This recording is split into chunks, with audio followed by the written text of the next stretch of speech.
Bonsoir à tous, bienvenue sur le plateau Equinox ce soir. Serge Alain Audou pour le décryptage quotidien de l'actualité.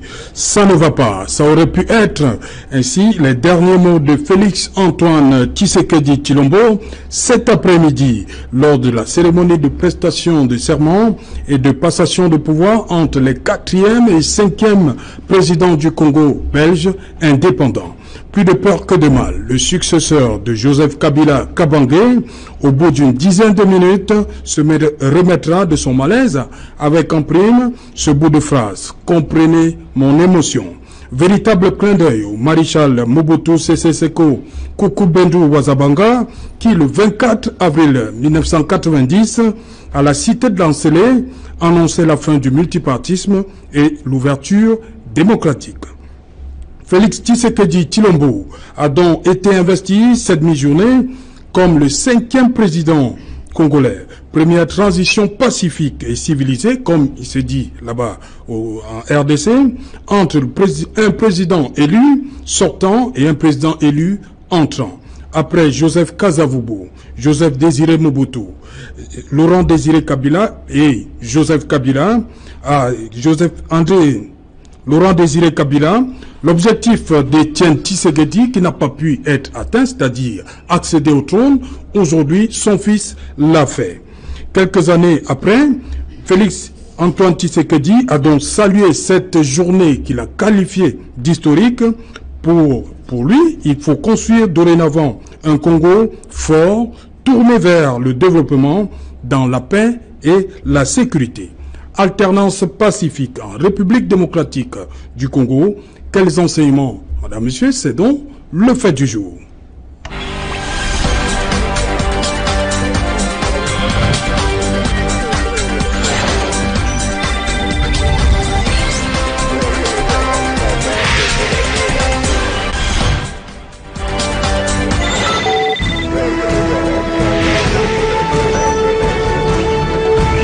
Alternance démocratique en République démocratique du Congo. Quels enseignements pour en parler ce soir? Je suis en plateau avec Charles Ndoumé. Bonsoir. Bonsoir, Serge. Oui. Merci de m'avoir invité. Voilà, vous êtes storyteller, c'est bien cela? C'est bien ça. C'est un terme qu'on ne connaît pas beaucoup. C'est quoi? Essentiellement, nous sommes dans l'ombre, dans le domaine de la politique, du marketing, de la communication. Oui. Nous sommes là pour toucher des points et pousser les gens à se comporter d'une certaine façon en fonction des objectifs qu'on nous demande d'atteindre. Ok, bienvenue donc sur le plateau et qui nous sera. Merci encore. En face de vous, Maître Martin Bitton, bonsoir. Bonsoir Serge Alain, bonsoir à tous les téléspectateurs, tous nos millions de téléspectateurs d'ici comme de l'extérieur. Ok, vous êtes avocat au barreau du Cameroun, c'est bien cela? Oui, et analyste politique. Voilà, justement. À côté de vous, Thierry Lepère, bonsoir. Bonsoir Serge Alain Audou, bonsoir également aux téléspectateurs de cette belle émission. Voilà, journaliste, mais vous avez d'autres casquettes connexes. Oui, voilà. Je reste et je demeure journaliste, j'aime me définir comme tel. Oui. En tant qu'historien du présent, nous avons le devoir, l'obligation d'accompagner le corps social, oui, d'une manière ou d'une autre, parce que sans véritable information, le monde ne saurait exister. Je le dis à qui veut l'entendre, le journaliste ou les médias ne sont pas le 4e pouvoir, j'aime à le dire, c'est le premier de tous les pouvoirs, parce qu'on a quand même la force de dire au pouvoir exécutif, qui en guillemets est présenté comme le premier, ce qui ne va pas, et oui, quelle est la marge à suivre, même si cela n'est pas toujours suivi de fait. Mais toujours est-il que nous avons la capacité et la possibilité de dire ce que nous pensons, là où les autres ne peuvent pas dire ce qu'ils pensent. Voilà, merci Thierry Nopé d'avoir une fois de plus accepté notre invitation. En face de vous, Georges Sémé, bonsoir. Bonsoir M. Tou, bonsoir aux co-panélistes et à nos sympathiques téléspectateurs. Journaliste aussi? Tout à fait. Voilà, Georges, on va commencer par ce qui aurait, on va le dire comme ça, aurait pu gâcher la fête en RDC aujourd'hui.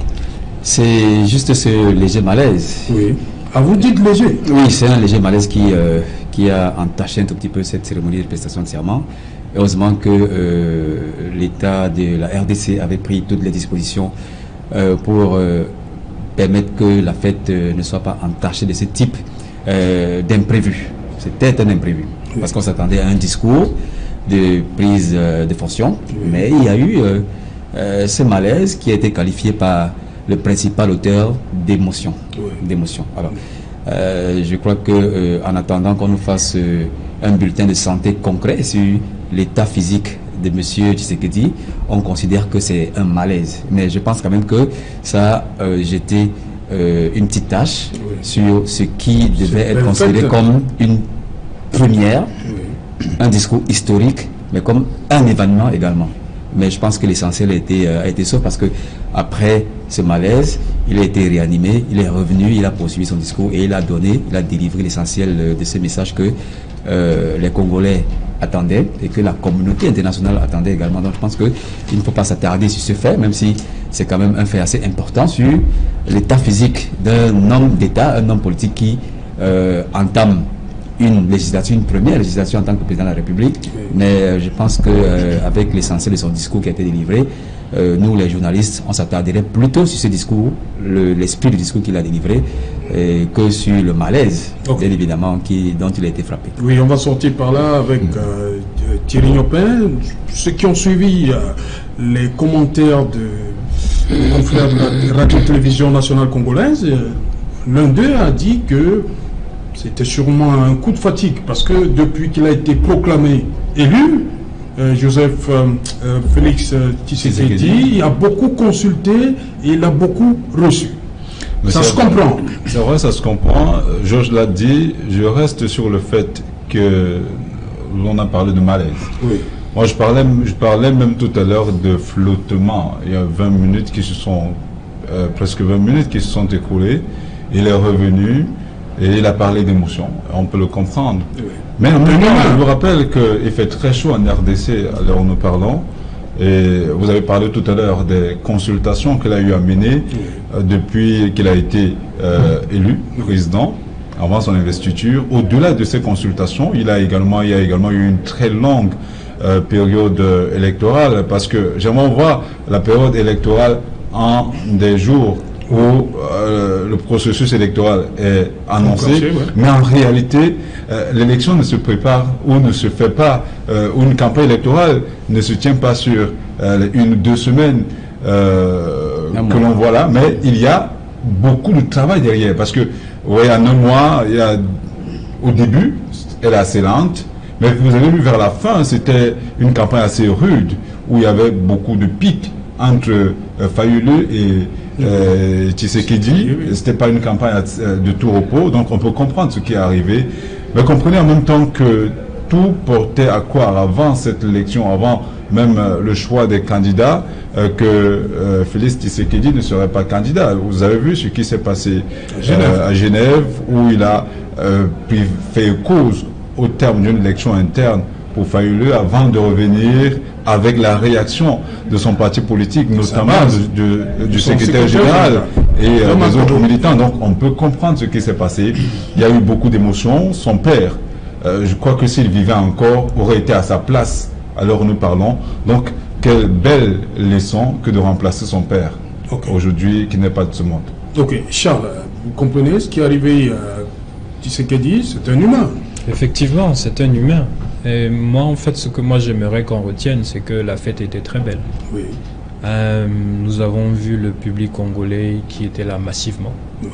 Et ils étaient en blanc. Ils étaient en blanc. Parce que le mot d'ordre est passé, tous les militants de l'UDPS devaient être en blanc aujourd'hui. Effectivement, nous avons aussi remarqué que le président Kabila s'est rasé. Oui, oui. Donc c'était un symbole. Il s'est rasé aujourd'hui, justement. Effectivement, il entretenait. Parce que son discours hier, de revoir aux Congolais, il avait encore sa barbe et ses cheveux. Effectivement. Il s'est rasé peut-être après le discours ou ce matin, pour cette cérémonie. Effectivement. Et puis j'aimerais symbole, hein.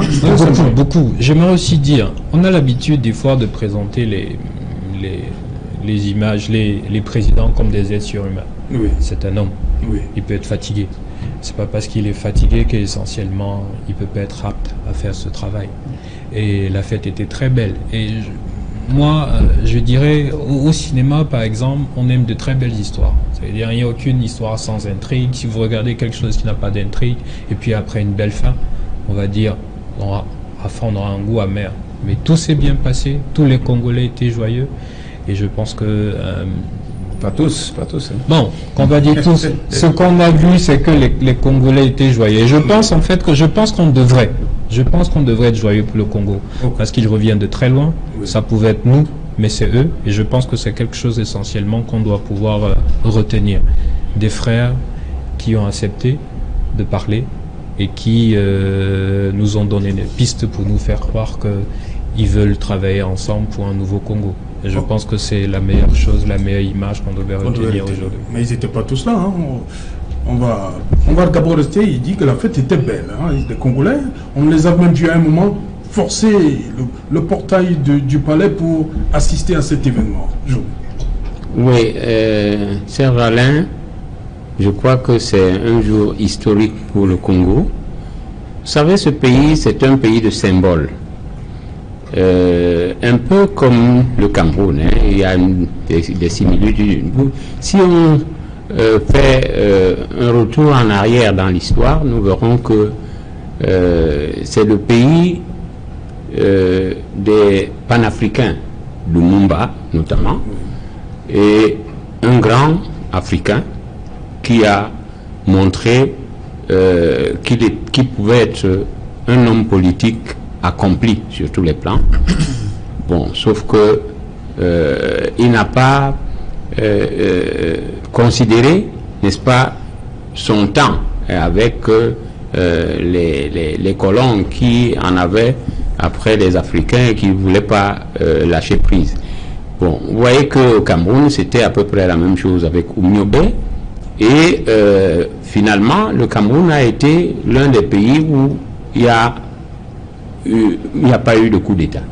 Vous voyez, il y a eu une transition pacifique entre Ahidjo et Paul Biya. Et là, il a fallu du temps, peut-on dire, n'est-ce pas? Et vraiment, c'est un jour mémorable pour le Congo, pour l'Afrique. Et je peux dire que Kabila, vous voyez, comme il s'est rasé, il était pratiquement vilipendé de toutes parts. Certains ont même dit qu'il était pour quelque chose dans l'assassinat de son père. Et on a vu comme s'il ne voulait pas quitter le pouvoir, mais après, la fin, c'est ça qu'il faut considérer. Parce que quelque part dans la Bible, on dit mieux vaut la fin d'une chose que son commencement. Je crois que là, c'est une leçon. Et le président Tshisekedi l'a reconnu dans son discours. Voilà. Et donc, moi, je peux comprendre qu'il parle d'émotion. Et quand il a évoqué l'émotion, ça a ramené à quelqu'un, n'est-ce pas, Mobutu Sese Seko, sauf que lui, c'était du forcing. Alors que ici, voilà. Donc, c'est fantastique pour le Congo, pour l'Afrique. Et on peut se dire qu'avec l'exemple du Congo, l'Afrique est en train de donner des leçons de démocratie. Dis-moi, Jean Sémé, on a tous, on dit jour mémorable pour l'Afrique, mais on a eu comme l'impression que l'Afrique, quand on dit l'Afrique, on voit l'Union africaine. L'Union africaine a boycotté cette cérémonie aujourd'hui. On n'a vu ni le Tchadien, le président de la Commission de l'Union africaine, ni le président en exercice, Paul Kagame. C'est le revers de la nuit de samedi à dimanche dernier, c'est ça qui dérange toujours l'Union africaine. Bien, vous savez qu'il y a eu un fâcheux précédent entre le pouvoir de Kabila et l'Union africaine. Oui. Je ne veux pas vous rappeler que l'Union africaine avait entamé une sorte de médiation qui s'en est suivie par la prévision d'une mission qui devait être effectuée en République démocratique du Congo et qui devait arriver à Kinshasa le lundi dernier, mais malheureusement qui a été prise de court par la proclamation des résultats par la Cour constitutionnelle. Donc il y a un fâcheux précédent entre cette Union africaine et le pouvoir congolais. Je pense que ceci explique certainement cela. Et il n'y a pas que l'Union africaine qui a décidé de boycotter de leur présence cette cérémonie. Il y a également l'Union européenne, qui ne s'est pas fait représenter. Il y a d'autres États voisins. Pour l'Union africaine, c'est un degré. Un autre degré. Quand même un ministre pour. Bien évidemment, c'est pour ça que je parlais de ces fâcheux précédents, même si on a annulé cette visite, ça ne veut pas dire qu'on a adoubé Tshisekedi, ou alors on a accepté intégralement le processus électoral. Oui, mais je crois que ça n'aura plus la même portée, et l'ordre du jour qui était prévu initialement ne sera plus le même. Vous comprenez? Donc je pense que politiquement, ça a une signification profonde. Non seulement on n'accepte pas toujours les résultats qui sont sortis des urnes, mais également on veut tendre une perche à Kabila et à Tshisekedi pour, pourquoi pas taire, pour préserver la paix. Parce que si le contentieux post-électoral est terminé, les revendications ne sont pas encore terminées. C'est vrai que la rue jusqu'à ce niveau n'est pas encore assez active, mais il y a encore des revendications qui se profilent à l'horizon. Donc je pense que l'Union européenne, l'Union africaine, même si elle a temporisé, reviendra certainement avec une autre mouture de notre jour qu'elle viendra certainement présenter avec le nouveau pouvoir établi. Et je crois que ça rentre dans la même ligne que celle de l'Union européenne et de certains États voisins de Kinshasa, de la République démocratique du Congo, en l'occurrence la Zambie et le Rwanda, qui ont dit qu'eux, ils n'en feraient pas des représentants, ou alors leur président ne viendrait pas à cette cérémonie. Il s'agit d'une diplomatie de haut niveau qui va se régler certainement à travers les valises diplomatiques, ou alors à travers même des missions comme vous l'avez souligné tout à l'heure. Mais il y a encore de l'eau dans le gaz entre l'Union africaine, qui est quand même la fêtière de la politique régionale africaine dans le continent, et le nouvel État congolais, avec en toile de fond un passif que continue de traîner M. Kabila, qui, vous savez, qui est aujourd'hui considéré par certains détracteurs comme celui qui a parrainé la candidature et la prise de pouvoir de M. Tshisekedi. Dites-moi, le président rwandais, est-ce qu'il ne joue pas? Comment qualifier son attitude? Il est voisin de la RDC, président en exercice de l'Union africaine. Une cérémonie comme celle-ci. Pourquoi? Qu'est-ce qui peut justifier son absence? Ce qui s'est passé aujourd'hui, c'est un fait. Oui. Mais essentiellement, ce qu'on doit comprendre, c'est que quand l'histoire se déroule à travers le temps, elle se réalise et devient des faits. Et tous ces faits ont un point commun.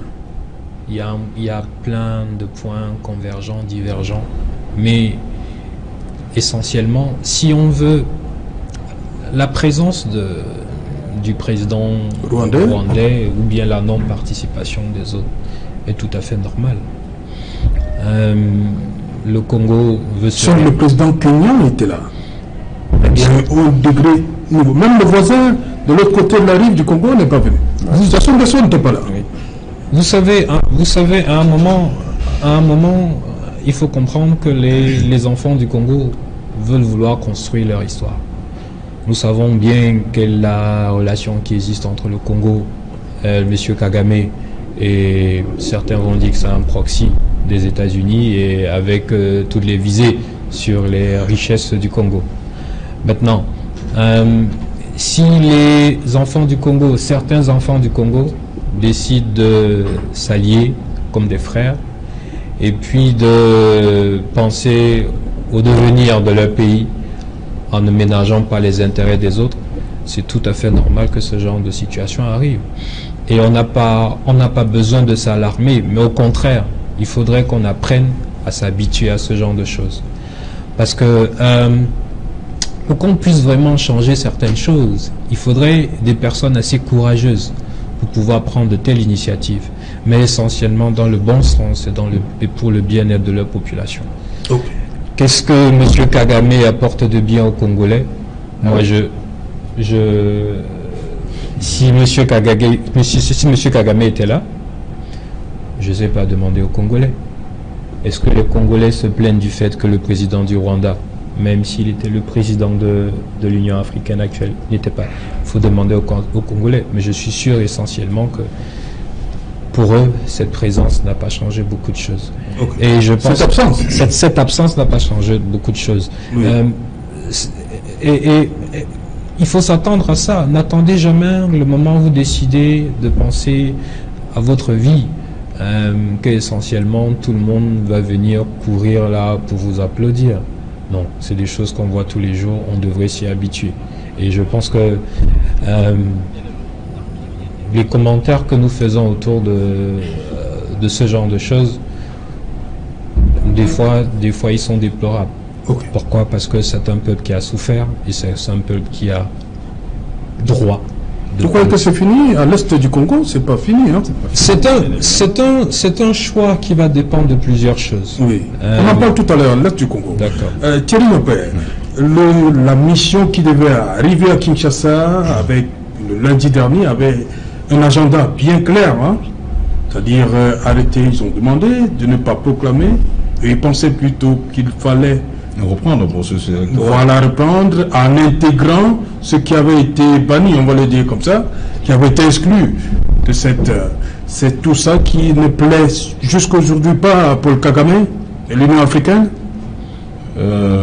Il le fait qu'on ait proclamé les résultats. Il est président de l'Union africaine, mais il est puissant voisin aussi. Hein. Il est en même temps président d'un État indépendant, tout comme la RDC. On ne voit pas pourquoi la présence de Kagame ou l'absence de Kagame fait autant jaser.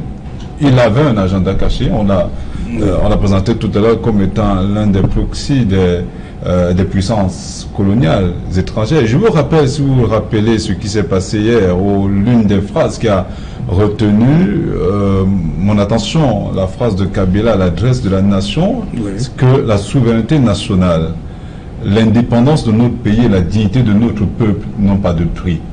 Cela était suffisamment clair. Il annonçait déjà les couleurs. Pour dire que, au-delà de tout ce qui peut se dire, au-delà de tout ce qui peut se raconter, au-delà de tout ce qui peut se faire, la RD Congo reste indépendant jusqu'à preuve de contraire depuis le 30 juin 1960. Au-delà de toutes les guerres qui ont été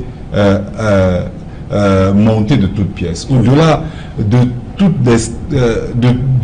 les tactiques, de toutes les techniques qui ont été mises en branle pour mettre le peuple congolais en difficulté. Je vous rappelle que c'est quand même l'un des pays les plus peuplés de l'Afrique. Il est le deuxième pays après l'Algérie et c'est l'un des pays qui a une réserve minière extrêmement importante. D'ailleurs, vous savez que le président Kabila, avant de partir, a signé un code minier qui ne plaît pas à tout le monde. Oui, justement. Donc il y a autant d'éléments qui prouvent à suffisance que les puissances étrangères ne sont pas d'accord avec ce qui s'est passé. Et pour affirmer l'indépendance du Congo, M. Kabila est allé jusqu'à organiser les élections sous fonds propres, avec l'argent du Congo, des élections catastrophiques, sans pour autant demander la porte. C'est une élection catastrophique. Je ne pense pas. C'était la vie, on reviendra là-dessus si vous voulez. Une chose est sûre, tout s'est passé sans que l'Union européenne, sans que les puissances étrangères aient la même mise. Imaginez si cela avait été le cas contraire. Il est clair que l'Union européenne se serait imposée. Il est clair que la France, qui n'a même pas été... parce que la RDC n'est pas une colonie française. Et la France aurait tout fait pour mettre en mal ce processus électoral. Heureusement que les choses se sont passées sans l'apport extérieur. Et je crois, jusqu'à preuve de contraire, je crois qu'on a même eu un débat sur ce plateau, l'élection s'est déroulée dans le calme. Il y a peut-être eu tripatouillage, comme les gens disent, il y a peut-être eu des problèmes au niveau du décompte des voix, mais là c'est tout un autre débat. L'élection sur le plan de l'organisation s'est très bien déroulée. Il y a eu des joutes verbales, c'est tout à fait normal dans une campagne électorale entre M. Fayulu et Félix Tshisekedi. Il y a eu beaucoup d'autres éléments qui ont quelque peu entaché le processus électoral, mais cela n'a en rien, véritablement en rien, décrédibiliser ce processus électoral au-delà de ce que la Senco a pu souligner comme résultat. Mais je dis, les Congolais ont voté dans la paix, les Congolais ont voté dans la quiétude, la passation de pouvoir s'est déroulée dans une quiétude pas possible. Vous avez vu deux chefs d'État côte à côte, tout sourire, s'embrassant même pratiquement.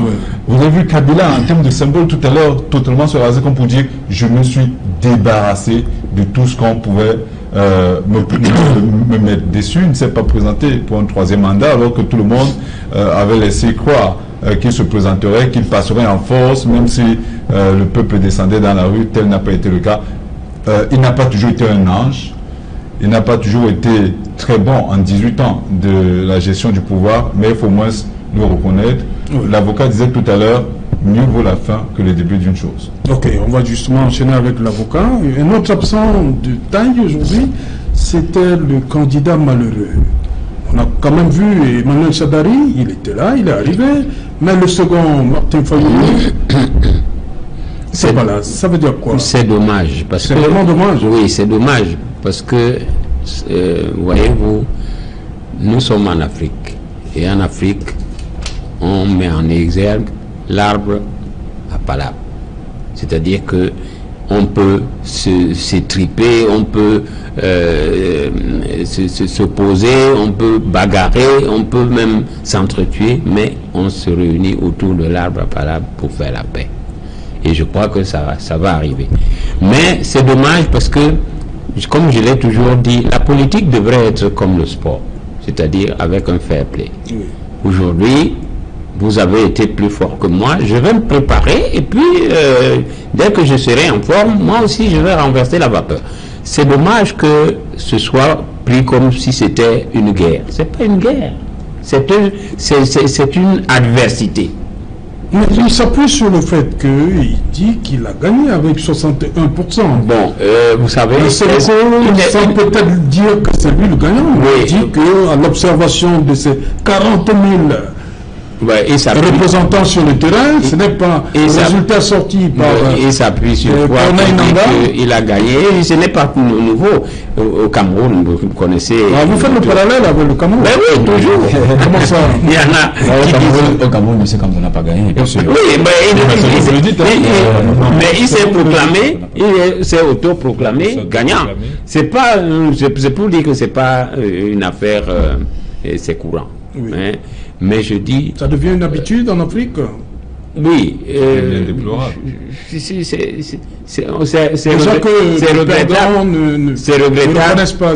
regrettable et c'est triste. Moi, je pense que quand on a assisté à tout cela, vous avez parlé tout à l'heure de certains couacs qui sont, somme toute, normaux, n'est-ce pas? Les couacs, il n'y en a pas eu où. Même aux États-Unis, on a vu des problèmes de recomptage, un président même qui est passé grâce à son frère qui était... alors, et c'est les gens qui viennent nous donner des leçons. Quelles leçons? Vraiment, je crois que toutes choses étant égales par ailleurs, moi je dis il faut féliciter le Congo, la RDC, il faut féliciter Kabila, qui a mal commencé, mais qui a bien terminé. Ouais. Quelqu'un a dit... vous restez toujours sur la fin. Oui, tout à fait. Quelqu'un a dit, n'est-ce pas, que l'Afrique noire est mal partie. Oui. Mais il y a aussi quelqu'un d'autre qui est arrivé en Europe, a dit, l'Europe est peut-être bien partie, mais mal arrivée. Parce que quand vous arrivez en Europe, vous trouvez qu'il y a des comportements qui ne ressemblent pas aux hommes, hein, des gens qui, sous prétexte qu'ils sont blancs, vous lèvent dans le bus et vous avez vu la dame qui s'est opposée par le silence en disant « je ne me lève pas ». Rosa Parks. Voilà. Donc, je crois que nous allons construire petit à petit cette démocratie et nous allons revenir nous-mêmes. Parce que c'est ça, le grand reproche qu'on fait à Kabila, c'est qu'il n'a pas voulu demander de l'aide.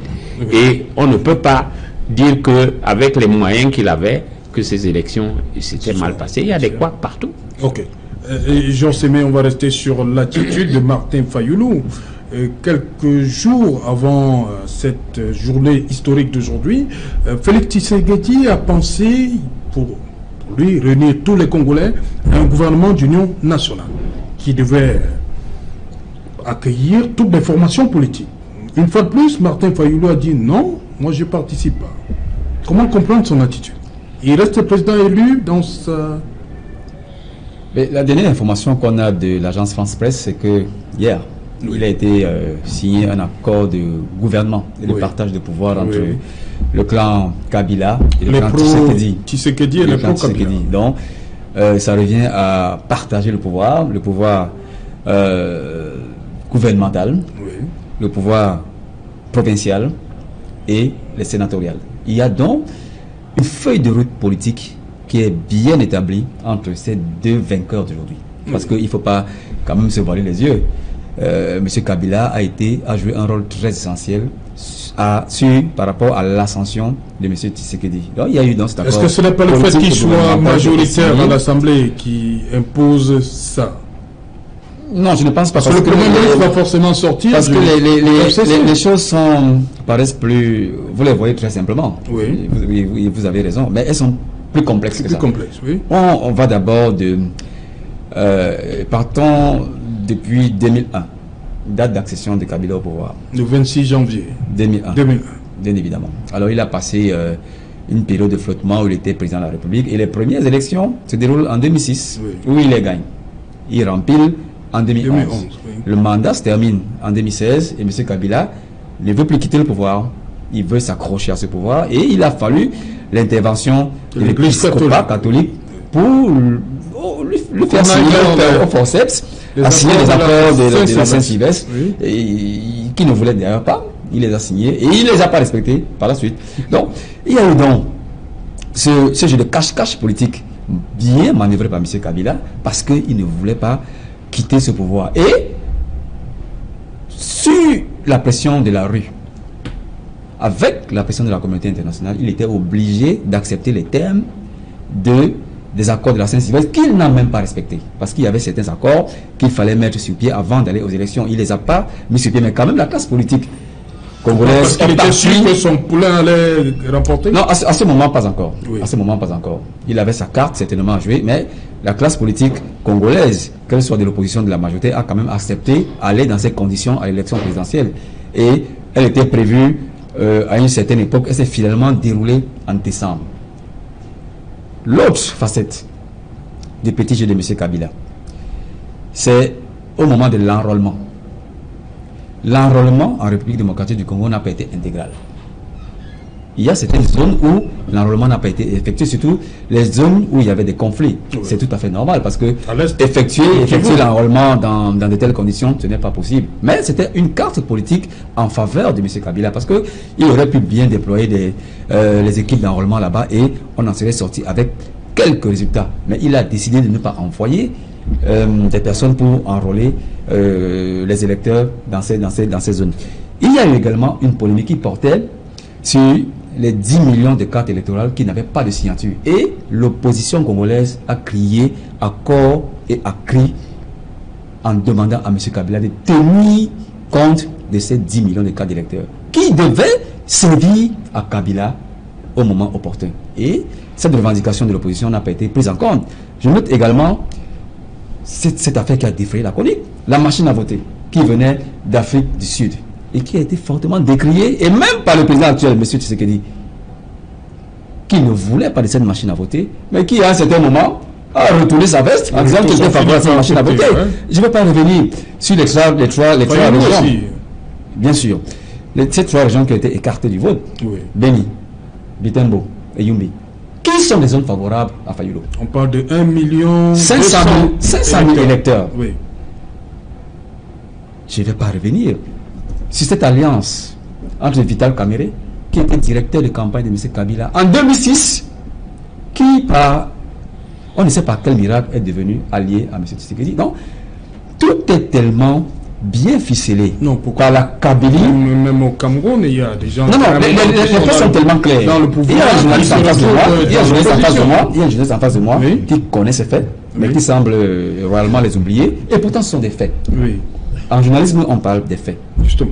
N'est-ce pas? Donc, il y a eu dans cette alliance contre nature entre monsieur Vital Kamerhe et M. Tshisekedi qui nous font dire que, certainement, il y a eu un accord qui a été passé entre la Kabylie, puisque c'est comme ça qu'on appelle la République de Kabila, et Tshisekedi. Comment voulez-vous m'expliquer que ce que le père n'a pas réussi à faire pendant plusieurs années, pendant une trentaine d'années, le fils, en un an de temps, vient réussir à le faire? Je n'ai pas fini. On va en Afrique du Sud. Katoumi va en Afrique du Sud. Bemba va en Afrique du Sud. Tshisekedi est bien là. On signe un accord, on décide d'un accord. Monsieur Kabila, monsieur Tshisekedi signe l'accord. Et c'est quand il rentre à Kinshasa qu'il dit que non, il est allé consulter sa base et on lui a dit que non. Genève, pas. C'était en Afrique du Sud. Genève. À Genève, voilà. Non, il a consulté sa base et on lui dit que non, la base n'est pas d'accord avec. Mais vous avez vu les images quand même. Franchement, je crois et là, je vais répondre à votre question. Félix Tshisekedi avait dit qu'il est un démocrate et il accepte ce qui est sorti de la concertation. Je crois que c'est l'inverse qui devrait être fait. Son secrétaire général, franchement, c'est l'inverse qui devrait être fait. C'est son secrétaire Avant d'aller à Genève, on reçoit le mandat de la base. Oui. Pour paraffer un document aussi grave et le renier après, je crois que c'est la base était convaincue que Félix Tshisekedi allait exercer grave. Le candidat unique. Je crois que tout a été bien arrangé par M. Kabila pour que M. Tshisekedi, le moindre mal, vous voulez dire que Kabila a infiltré le mouvement des opposants à Genève? Moi, je parle des faits. Et je ne fais pas de la supputation. Je parle des faits. J'ai pris plusieurs erreurs depuis l'enrôlement. Depuis l'enrôlement jusqu'à la prise de pouvoir. Donc, je pense que il ne faut pas qu'on fasse du ponce-pilatisme. On est des journalistes, on est des observateurs avertis de la scène politique internationale et on devrait s'appuyer sur des faits pour conclure et en arriver à ce qu'on observe aujourd'hui en République démocratique du Congo. Et vous savez que M. Ramadan Sanari, lui qui était présenté comme celui qui portait la voix, le Front commun du Congo, est aujourd'hui un pantin. Il est ridicule parce qu'on a plutôt choisi le moindre mal, M. Tshisekedi, pour non seulement éclater l'opposition radicale et donner l'impression qu'il y a effectivement une alternance. Donc, c'est le scénario à la russe. Pour l'alternance, c'est le scénario à la russe. Il y a un mauvais président qui ne dispose pas qui n'aura pas les coudées franches. Pourquoi vous voulez pas accepter la vérité? Il n'aura pas les coudées franches pour diriger. Non seulement parce que je n'ai pas un discours. Les finances sont tenues par M. Kabila. L'armée est tenue par M. Kabila. Et il est majoritaire au Parlement. Alors, dites-moi comment M. Tshisekedi va diriger dans ces conditions. Voilà. J'attends que vous il y a justement un large débat là-dessus. D'abord, Charles, vous avez réagi par rapport à... Oui. Vous savez, les journalistes, il a bien dit, vous intéressez aux faits. Mais tout à l'heure, j'ai dit une histoire... Quand elle se réalise, elle devient un fait. Donc essentiellement, quand on veut attirer l'attention de beaucoup de personnes sur quelque chose, il faut essentiellement qu'on le développe ça en aval. Et ce qu'on va voir n'est que ce qui a été bien développé, savamment développé. Nous devons analyser ce genre de choses avec une très grosse responsabilité. Je le dis parce que vous êtes dans la télé. Ce qui est toujours à la télé et ce qui apparaît toujours devant nous n'est pas essentiellement la vérité. Ça peut être la réalité, mais c'est pas la vérité. Donc, un président, Kabila, un mauvais président. Kabila, c'est un enfant de la jungle. On a du mal à accepter, mais les êtres humains sont programmables. On peut vous programmer. On peut vous influencer et on va savoir comment vous allez réagir. L'autodétermination du Congo n'est pas une affaire, c'est pas un jeu. Et je pense qu'essentiellement, nous sommes très loin. Nous sommes des analystes, mais nous sommes très loin de ce qui se passe dans les chambres noires. Nous sommes très loin de ce qui se passe avant qu'on arrive devant la télé. Et pour venir juste mettre les faits devant moi, je vous prendrai par exemple l'exemple du président français. Oui. Vous allez me dire qu'il a été bien élu. Vous allez me dire que c'est un président qui a été dont la majorité de la France. Vous parlez de Macron? Macron, il serait dans un contexte. Je vais m'expliquer parce que c'est ce que je veux dire. Ce sont des faits. Vous m'amenez à des faits.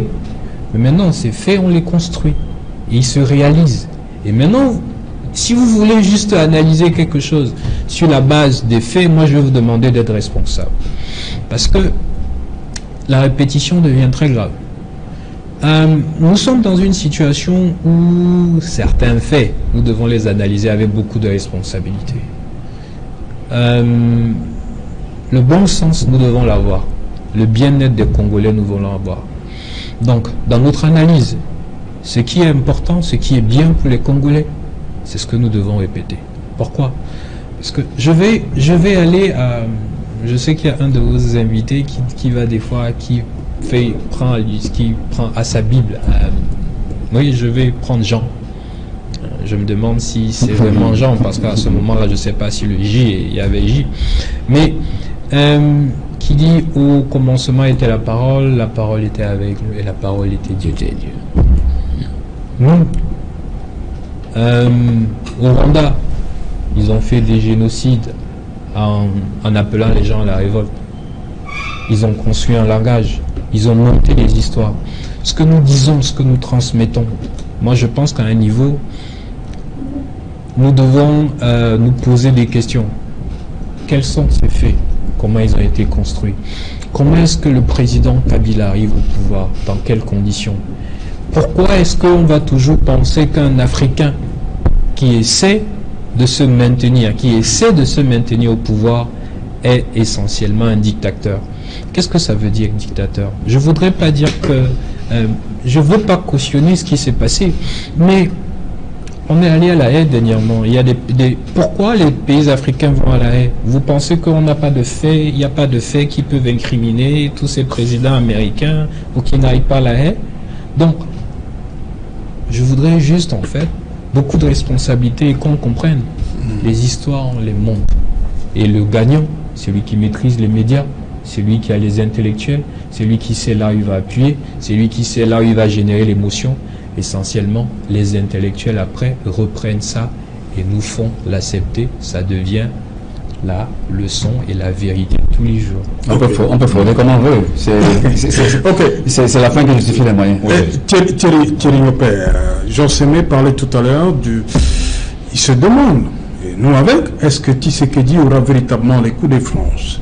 Car simple, l'Assemblée nationale, 500 députés, 300 viennent du FCC. Tout à l'heure, vous disiez le Premier ministre forcément viendra du...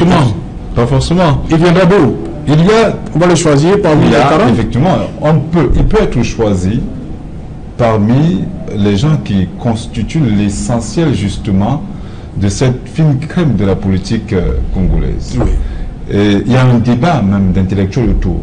Parce que beaucoup laissent croire que en l'état actuel, le Premier ministre viendra nécessairement du camp de Kabila, que M. Kabila, bien que n'étant plus président de la République, il est sénateur à vie du Sénat, et que je suis en train d'expliquer ce qu'on fait et ce qu'on veut faire croire justement les différents scénarios internationales. C'est la question qu'il dit aux autres. Il est sénateur à vie. Maintenant, comme il a l'essentiel du Parlement, on le présente déjà comme étant... Il a l'armée aussi. Au niveau de la finance, l'armée. Je vous rappelle justement que ce sont des construits.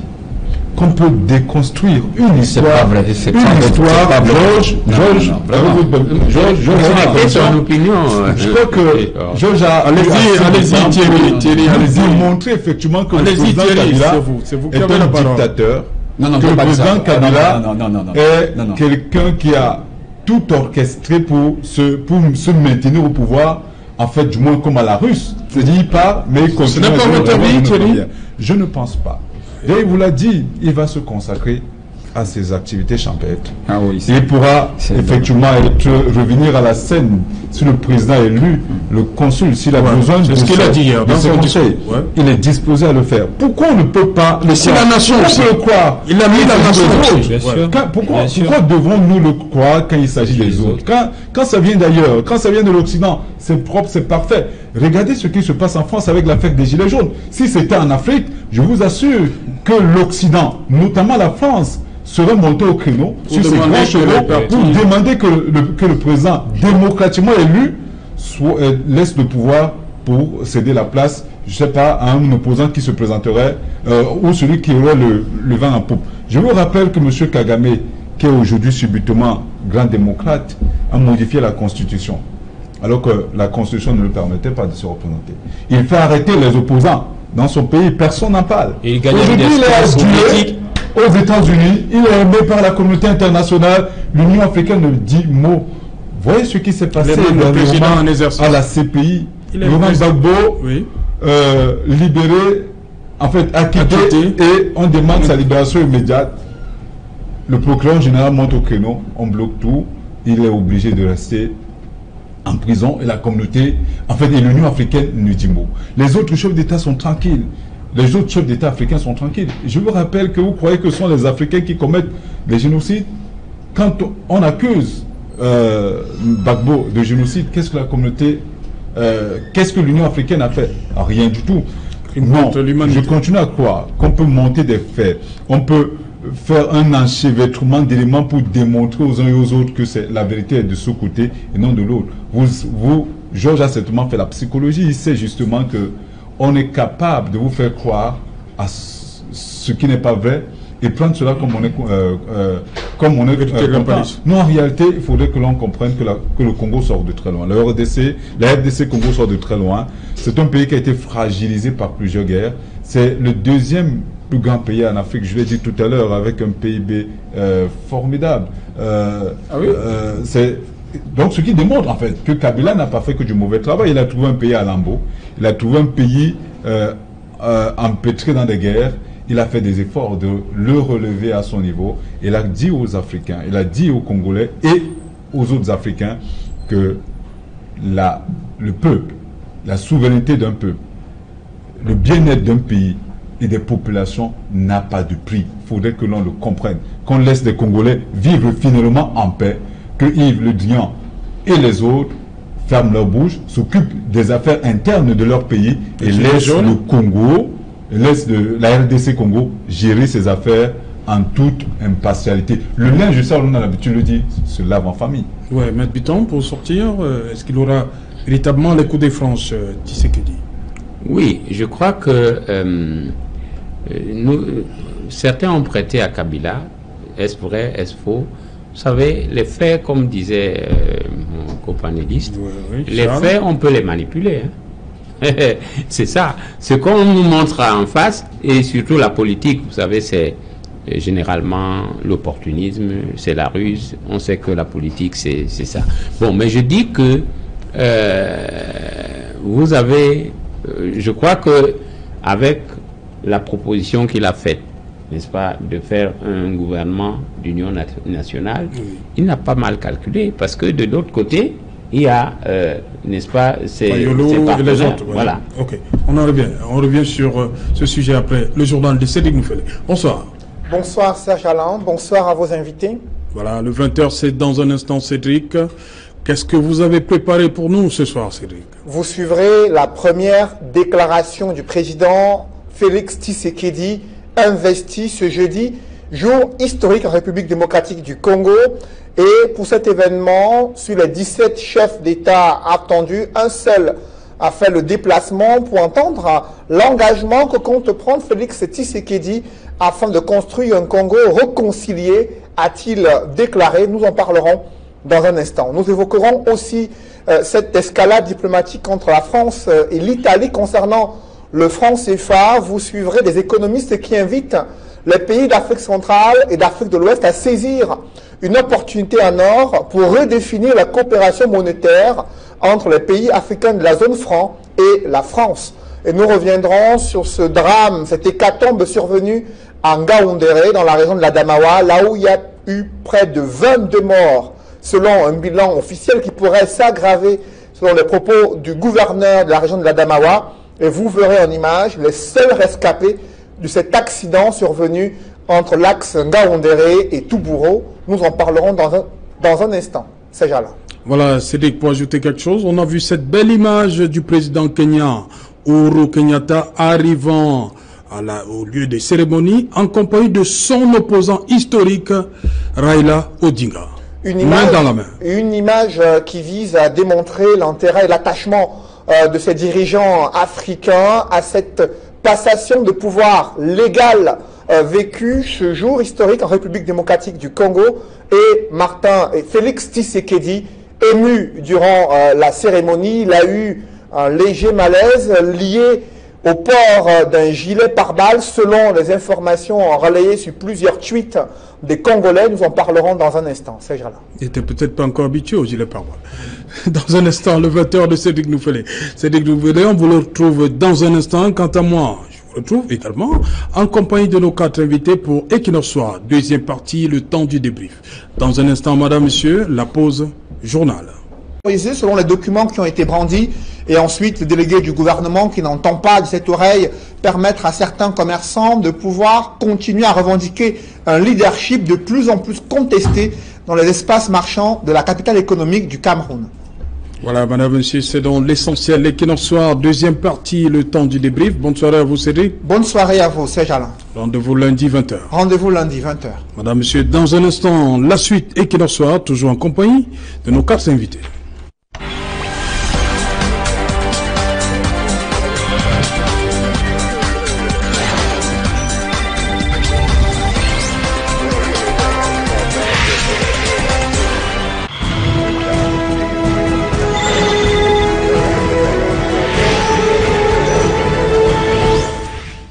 Retour sur le plateau Equinox Soir, c'est la deuxième partie, le temps du débrief, toujours en compagnie de Charles Ndoumbé, Georges Sémé, Maître Martin Biton et Thierry Niopé. Thierry Niopé, dites-moi, que se passe-t-il au marché Mbopi? Autorisation, interdiction, ça veut dire quoi? Je ne saurais le dire. C'était un spectacle assez burlesque que nous avons vécu ce matin du côté du marché central, du marché Mbopi, de Douala-Ouro. On dit que c'est le plus grand marché d'Afrique centrale. C'est ce qui se dit. Je n'ai pas les statistiques claires là-dessus, mais c'est ce que Madame Alice Maguedio, qui est la secrétaire générale de l'association, je crois, des commerçants dynamiques du marché central, du marché Mbopi, je ne sais pas ce qu'il y a dans ma tête avec le marché central, du marché Mbopi, de Douala, dit avec véhémence. Donc, je peux croire, je peux souscrire à ses propos parce que c'est elle qui est au quotidien avec ces derniers. Mais ce que nous avons vécu, je vous disais tout à l'heure, était assez burlesque. Voir des agents de la police municipale débarquer en pleine cérémonie, débrancher les appareils de musique et les emporter à la barbe des autorités en fait policières qui étaient là sans que les choses ne bougent. Il a fallu justement que les commerçants s'interposent face à cette réaction des agents de la police municipale pour que la situation dégénère. La police était là. Et là, effectivement, la police était là. La police nationale était là. Oui, c'est plutôt la police municipale qui jouait le rôle de la police. Oui, je ne sais pas ce qu'elle a, mais par la suite, on a quand même appris que cette manifestation qui avait été effectivement autorisée depuis le 22, tous les documents. Depuis le 22 janvier 2019 par le sous-préfet de l'arrondissement de Douala premier, a été interdite. Et je vous rappelle, la date de l'interdiction, c'était aujourd'hui, 24 janvier 2019. Il était exactement 10h15 quand Madame Alice Maguedio a été servie, a été notifiée de cette interdiction, alors que la manifestation était censée démarrer à 7h30 et elle a démarré dans les coups de 8h. C'est donc vers 8h et 29h que la situation a quelque peu dégénéré avec les images que vous avez vues tout à l'heure. On n'a pas compris. Quels sont les motifs troubles à l'ordre public, les motifs de l'annulation. Oui. En fait, pour lui, cette manifestation pouvait avoir une répercussion ou déteinte sur l'ordre public. C'est la raison pour laquelle, en termes de mesures conservatoires, parce que la loi lui permet, il a donc voulu l'empêcher pour l'avoir pour autant autorisé. Mais par la suite, on apprend quand même que la manifestation pouvait se tenir, mais pas à l'intérieur du marché Mbopi, comme cela a été le cas. Pourtant, dans la lettre d'autorisation, qui a été lue avant au démarrage de l'entame de cette manifestation, c'est bien dit à l'esplanade du marché Mbopi. Donc, à ce niveau, on ne sait pas quels sont les éléments qui ont amené le sous-préfet à prendre cette décision à la dernière minute. Je vous ai dit, la notification est arrivée ce même jour et quelques heures après le lancement de cette manifestation. Peut-être, je vous rappelle que la situation est assez explosive quand même du côté de marché Mbopi, où des camps s'affrontent, où il y a d'un côté le SECODEV, d'un côté la SCODIM. En réalité, il y a beaucoup d'intérêts qui s'entrechoquent. Entre-temps, Alice Maguedio et ses compères pensent que le marché central est un marché privé et le marché Mbopi est un marché privé.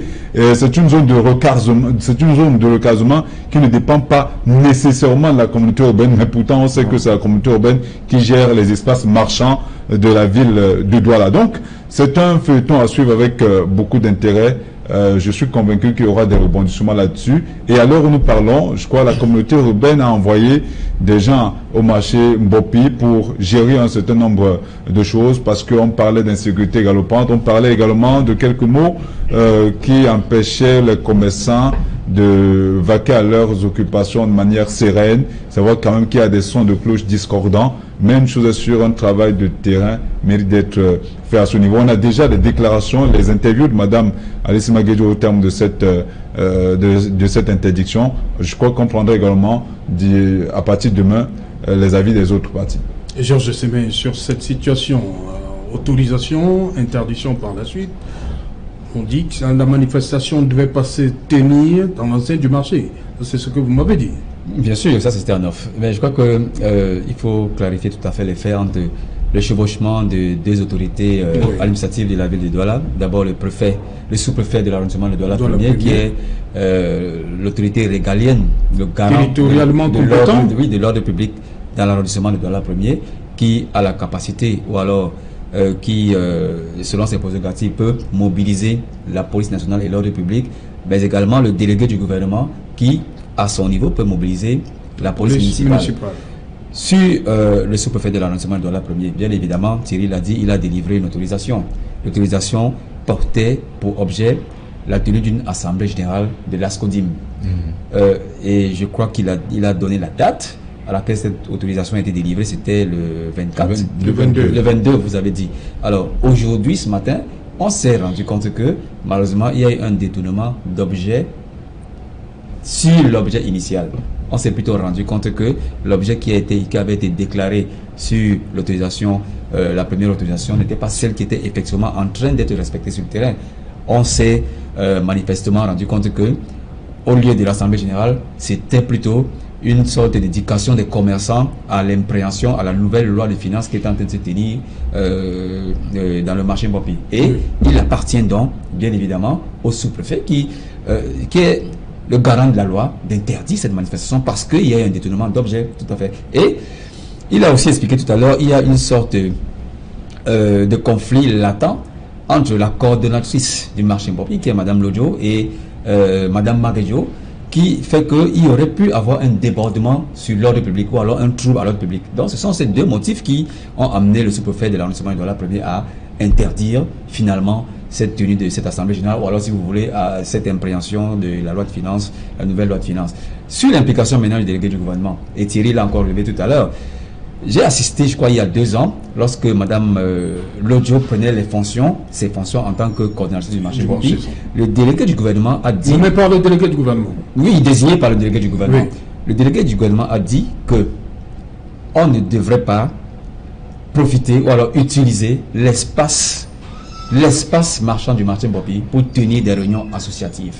Et ça explique bien évidemment l'intervention de la police municipale, puisque cette prescription du délégué du gouvernement a été savamment violée. Mais c'est une association de commerçants du marché Mbopi. Oui, mais je crois que les prescriptions du délégué du gouvernement sont tout à fait claires. On ne peut pas utiliser un espace marchand, un grand marché comme le marché Mbopi pour tenir des réunions associatives. Et cela valait pour Ascodim comme pour Sicodev. Donc c'est pour ça, c'est certainement cela qui justifie l'intervention de la police municipale sur ordre du délégué du gouvernement qui est bien évidemment le supérieur hiérarchique de cette police municipale. Donc on a assisté à cette échauffourée entre les commerçants, la police municipale et la police nationale qui a donné ce spectacle assez scandaleux. Mais je pense qu'il est sur le plan juridique tout à fait clair que si on avait respecté les prescriptions ou alors le contenu de l'autorisation initiale, on n'en serait pas arrivé là. Et si également Mme Maguedjo avait respecté le fait qu'on ne devrait pas tenir des réunions associatives dans l'enceinte du marché, on n'en serait pas arrivé là. Donc je pense que le droit a prévalu et les débordements dont on a observé, quand on a observé ce matin, n'étaient que sont regrettables, mais ne devraient pas logiquement se tenir parce qu'il fallait s'en tenir uniquement à l'esprit de la loi. Je crois quand même que, juste une précision, je crois peut-être que c'est le détournement de l'objet initial qui aurait certainement posé problème, parce que l'autorisation du sous-préfet est claire, la manifestation devait se tenir au marché Mbopi, à l'esplanade du marché Mbopi. Donc, c'est peut-être le détournement de l'objet qui aurait fait problème, même comme on sait, parce que par la suite, les informations que nous avons sont assez claires. elle pouvait tenir ces manifestations hors du marché Mbopi et non à l'intérieur et non à l'esplanade comme cela a été le cas. Mais c'est déplorable, ce sont des choses qu'on aurait pu éviter si nos autorités prenaient suffisamment la mesure de se coordonner. Voilà. Et on aurait évité ce genre de spectacle pas du tout agréable. Ok, et Charles Doubet, sur cette... il y a autorisation, ensuite... je crois 2 jours après, parce que l'autorisation est tombée le 22, l'interdiction tombe le 24. C'est pas beau ça. Si le sous-préfet donne une autorisation, ou bien si on accorde une autorisation, après on se retracte, les 2 analyses ont montré essentiellement qu'il y a eu détournement d'objets. Qu'il y a eu détournement d'objets. Et pour une fois, il est bien de remarquer que nos autorités ne sont pas là seulement pour nous oppresser, parce qu'ils ont bien reconnu qu'elles ont fait le travail et puis la loi devrait être respectée. Je pense que c'est ce genre de choses qu'on doit encourager et puis ce genre de réaction qu'on doit vouloir voir tous les jours quand on vit ce genre de situation. Ok. Maître Bitton, pourquoi c'est la police municipale qui vient intervenir? Oui, c'est dans un espace de la communauté urbaine et la police municipale est bien... Alors qu'il y a la police nationale à côté pour... Je dis bien que l'espace est celui de la communauté urbaine. C'est quoi, c'est une ambassade? Non. Bon, moi c'est que je... C'est pas le Cameroun. Moi ce que je relève... La police nationale ne peut pas intervenir dans un marché. Non, qui peut le plus peut le moins. Oui. La police nationale a compétence... voilà, pourquoi on comprend donc que peut-être s'il y a eu échauffourée, c'est parce que ils ont vu la police municipale. Oui. Je ne suis pas sûr que ça aurait eu les mêmes effets si c'était la police nationale. Non, moi je crois que vivement que la décentralisation prenne corps. On comprend pourquoi il y a des résistances de la part de ces anciennes structures traditionnelles qui sont dépassées et qui normalement devraient... parce qu'il y a comme de l'amateurisme. Oui. Et puis, parce que la tête d'un tel ne vous revient pas, bon, si c'est la personne qui veut tenir une réunion, on l'interdit. Et, ouais, ça va dans tous les sens. Pour moi, c'est un non-événement. Oui. Et pour vous, sur le sous-préfet qui autorise, et 2 jours après, il interdit. Voilà, la démarche est logique. Ça, c'est pas nouveau non plus. Oui. Hein? On nous a habitués à ce genre de couac.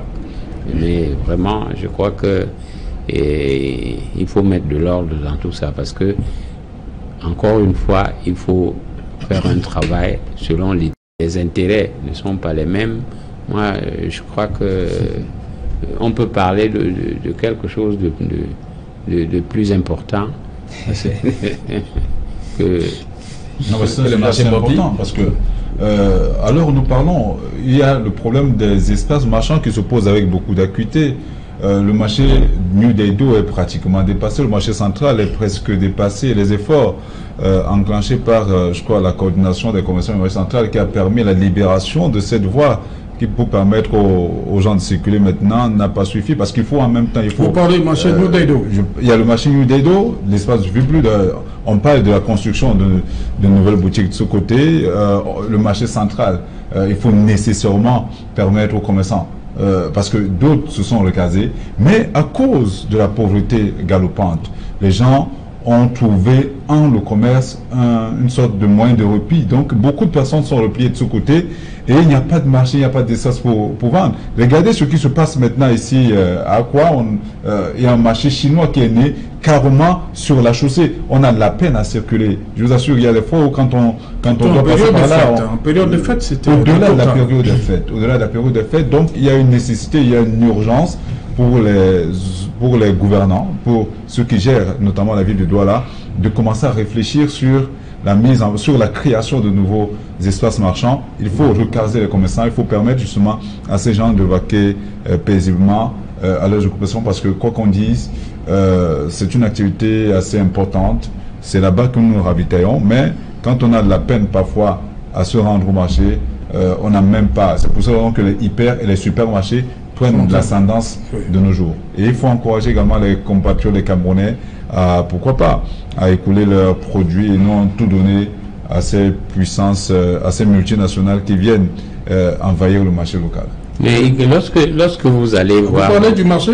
Oui, du marché. Oui, bon, enfin, c'est parce qu'il a parlé d'un aspect. Oui. Il faut donc gratter pour voir si à l'intérieur, l'argent et la corruption ne s'invitent pas. Alors vous voyez donc, il y a aussi un problème de transparence dans l'attribution de tout ce qui se passe. Mais dites-moi, la visite technique, c'est important au moins? Une visite technique pour les véhicules? Oui. Oui, bien sûr. Ok, merci. Dites-moi, Georges Sémé, on a vu dans le reportage tout à l'heure, véritable hécatombe, une vingtaine de morts. Pour vous, la faute à qui? Les statistiques que nous avons sous les mains les plus récentes disent que lorsqu'il y a un accident de circulation, enfin, sur 100% des accidents de circulation que l'on observe sur les 51 000 routes principales du Cameroun, 90% sont dus à la faute de l'homme et au vice caché. Et c'est pour revenir sur la question que vous avez posée à mettre sur les visites techniques. Bien évidemment, on voit des voitures circuler sur nos axes routiers dans un état extrêmement scandaleux, mais qui ont de la visite technique. Donc ça confirme un peu cette statistique qui dit que les accidents de circulation naissent effectivement des vices cachés et la faute de l'homme. Et les 10% reviennent maintenant à l'état défectueux de la route. Sur le cas, les paramètres ont changé. Hein. Non, ce sont des statistiques qui sont... Oui, bon, mais je dis que les paramètres ont changé parce que l'état des routes est désastreux et bien déplorable. Il y a des routes également qui sont profilées. Et vous savez que c'est le fonds routier qui a été créé en 1996, je crois, qui s'occupe. Et ils ont un guichet qu'on appelle guichet investissement. Ils ont un guichet investissement, ils ont un guichet entretien. Ce sont ces deux guichets qui sont chargés soit des investissements de nouvelles routes, soit de colmater les brèches sur les axes routiers qui existent déjà. Mais j'avoue quand même que l'hécatombe que nous avons eu du côté de Touboro, la route de Touboro est préoccupant. Nous sommes en nouvelle année, ça me rappelle l'année 2017 où on a commencé l'année avec une hécatombe terrible. Ça se répète en 2019. Voilà, ça se répète en 2019. Donc ça veut dire que et l'État et les usagers de la route n'ont pas compris les leçons de l'appropriation de l'usage même de la route. Il y a une petite chanson que j'ai souvent l'habitude de fredonner. On dit que la route ne tue pas. Et c'est vrai, la route ne tue pas. Elle est là, la route. Il faut s'approprier l'usage de la route. Et ça confirme ces statistiques que je disais que l'usager de la route devrait s'approprier non seulement le code de la route, mais il devrait imprégner également l'entretien de son véhicule. Si effectivement on avait intégré ces deux aspects, je crois que le nombre d'hécatombes sur nos routes allait être assez marginal, même si on ne peut pas arriver à un taux zéro. Je pense que la poire peut être coupée en deux entre l'État et les usagers de la route. Et Charles Doumbé, vous étiez sur l'axe Douala-Nkonsamba. Vous avez compté, il y a beaucoup de nids de poules? Je ne veux pas... beaucoup de gens empruntent cette route. Oui. Et puis, je ne vais rien ajouter. Nous tous, nous connaissons l'état de nos routes. Mais je veux juste dire, parce que votre émission attire l'attention des gens, demander aux gens d'être plus responsables. Parce que la responsabilité, c'est à plusieurs niveaux.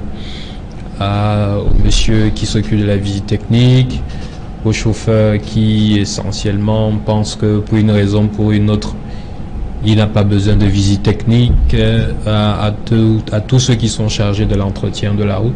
Et aux policiers qui contrôlent. Aux policiers qui contrôlent aussi. Donc pour moi, c'est un problème de responsabilité collective et ça dénote en fait que nous avons beaucoup de problèmes. Vous savez, c'est très facile quand on fait les élections, quand on fait on était en campagne dernièrement, c'est très facile pour des gens, ces mêmes personnes qui ne payent pas, qui ne veulent pas respecter la visite technique, ils se rendent pas compte essentiellement que cet état d'irresponsabilité fait en sorte que on peut rien construire, on peut rien faire de beau, on peut rien faire de durable. Vous allez beau passer le temps à crier sur le gouvernement. Le gouvernement, c'est des personnes. Si ces personnes sont irresponsables, si les personnes qui utilisent tout ce que nous devons utiliser pour notre bien deviennent irresponsables, il est clair de souligner que nous n'allons jamais rien atteindre, et puis chaque jour nous allons regretter ce genre d'événements que nous vivons, parce que c'est des familles qui sont endeuillées, c'est des personnes qui ça fait mal de perdre une personne, surtout dans ce genre de conditions. Quand moi je prends la route, je vais en Kongsaba, moi je pense que quand je rentre, je n'aimerais pas que, je voudrais pas que ce soit un risque, ou bien je suis pas sûr de rentrer. Donc ça appelle notre responsabilité, comme on parlait tout à l'heure de la situation en RDC et pour notre vie, parce que c'est notre vie, c'est notre pays, c'est notre société. Nous allons le construire pour nos enfants, quelles que soient les appréhensions que nous avons, quelles que soient les divisions oui, mais nous devons penser au bon sens et penser au bien-être. Donc, d'où la nécessité d'instituer, ou si vous voulez, de cultiver, il faudrait qu'on ait la culture des grands débats, n'est-ce pas, des États. Oui, pour sensibiliser, parce que vous voyez ce qui se passe en France actuellement avec le grand débat, n'est-ce pas? Bon, au moins, on se dit qu'on est réticent dans nos pays à débattre.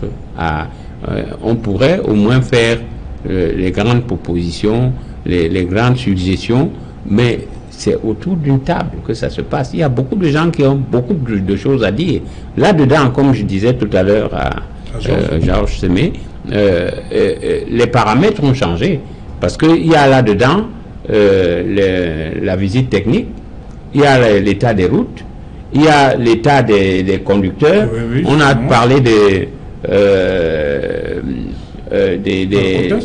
la COTES. On a investi beaucoup d'argent, peut-être même qu'on en a acheté, mais ça n'a...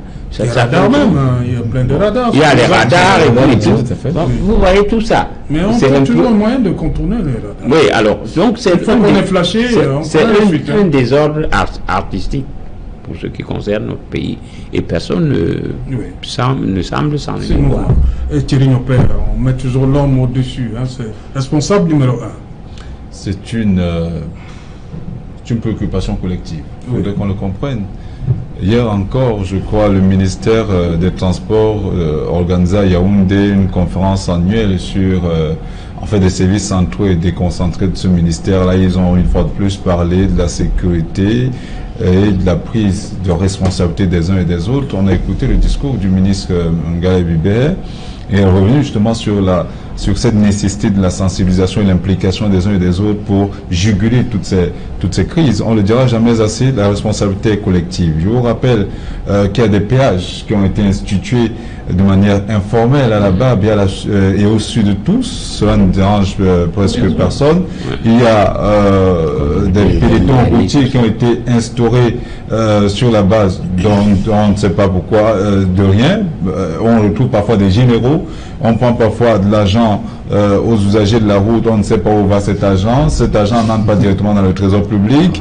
En réalité, la chaîne est tellement grande qu'il faudrait que l'on comprenne qu'au-delà de ces responsabilités humaines, il y a également l'État qui doit faire suffisamment d'efforts. On parlait tout à l'heure, on a souvent parlé à l'approche de ce qui était encore la CAN. Au Cameroun, on avait longuement parlé de l'état des infrastructures routières au Cameroun. Quand vous circulez dans la ville de Douala, vous avez en horreur de savoir que vous avez un véhicule, parce que chaque mois, vous devez aller nécessairement changer soit la pneumatique, soit les amortisseurs, parce qu'en réalité, il n'y a pas de route. Vous vous retrouvez parfois en train de rouler à gauche alors que vous devez être à droite, simplement parce que les nids de poules ont envahi partout, on ne sait plus. Les nids de cruche. Moi, je me préfère qu'on dise les nids de cruche. Quel est le rôle Quel est le rôle du ministère des Travaux publics? On ne sait plus grand-chose. Vivement que les uns et les autres fassent suffisamment d'efforts pour qu'on sorte véritablement de l'ornière, parce que trop c'est tôt. 23 personnes, parmi lesquelles des nourrissons, ça fait frémir. Nous qui sommes des chefs de famille, ça fait mal de voir les images. Aujourd'hui, avec les réseaux sociaux, on ne trie même plus les images. Quand on balance tout cela, quand j'ai vu ces images, j'ai eu de la chair de poule, j'ai eu de la peine à manger. C'était horrible quand même. Serge Alain, vous connaissez l'autruche? Je crois que c'est l'animal, l'oiseau le plus grand du monde. Oui. C'est ces nids-là qui sont sur la route, ce n'est plus des nids de poules. Hein, parce qu'il y a des endroits où lorsque vous êtes derrière une voiture, elle disparaît devant vous pour réapparaître. Vous appelez ça nid de poule? Voilà, merci cher monsieur d'être venu, merci pour votre expertise. Madame, monsieur, c'est ici que prend fin Equinox Soir. Rendez-vous demain dès 19h, mais déjà, rediffusion 23h GMT, il sera minuit en Gandéré.